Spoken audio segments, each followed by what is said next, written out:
The senator from Connecticut. Thank you, Madam President. I want to thank the senator from Washington State for her leadership on this issue and for her eloquent remarks just now, as well as other senators who have championed this cause, as I have, over years when we have fought rising gasoline prices in the state of Connecticut relentlessly and tirelessly, and now rise here in support of legislation, the Close the Big Oil Tax Loopholes Act, which would fundamentally restore fairness to our markets and tax system.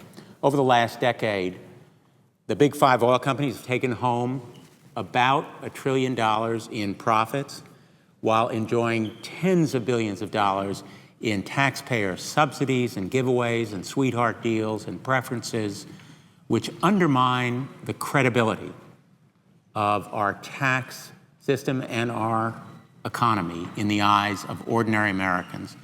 Ordinary Americans, in fact, are still struggling to make ends meet, to stay in their homes, to keep their families together, to find jobs.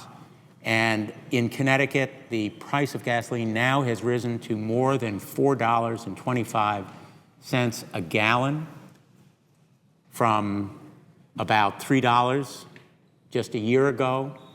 There are a number of ways to combat that spiraling cost of gasoline, including going after some of the illegal manipulation and speculation that may be occurring. I've proposed some measures, for example, a Department of Justice investigation that would, for the first time, effectively and comprehensively pursue the traders and hedge funds that are at an all-time high in their energy positions.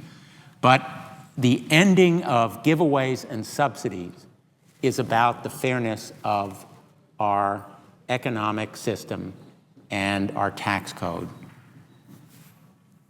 Our families and businesses in Connecticut are paying these higher costs of gasoline, but at the same time, providing subsidies that are in no way needed for exploration or refining or any part of the business of these big five oil companies. They have made over $30 billion in profits in the first quarter of this year alone, representing a 50% increase in profit from the last year. Big oil doesn't need help from American taxpayers to make unprecedented profits. For better or worse, they know how to do it without corporate welfare. And we ought to end corporate welfare that makes our job of cutting the deficit and reining in the debt and reducing the size of government all the more difficult. This call ought to be an easy one. We have difficult choices ahead in cutting spending and perhaps increasing revenue. This one should be easy for us. And I hope that it will attract bipartisan support, because there is truly nothing partisan about this kind of corporate welfare. Despite claims to the contrary, ending these subsidies will not increase prices at the pump.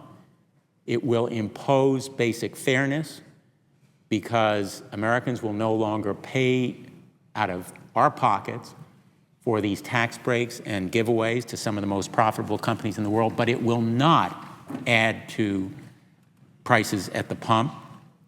In my home state of Connecticut and across the country, people are rightly concerned about reducing our debt and deficit, and we will make those difficult choices, just as Americans are making difficult choices in tightening their belts and their budget as they struggle to find jobs and make ends meet. But as resources remain scarce for some of our most vital programs, we can ill afford this kind of corporate welfare.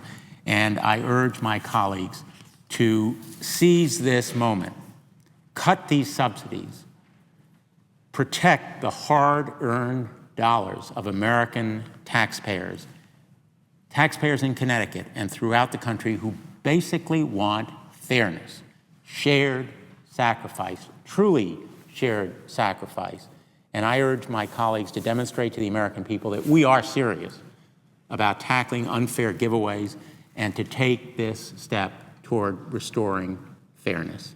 Thank you, Mr. President.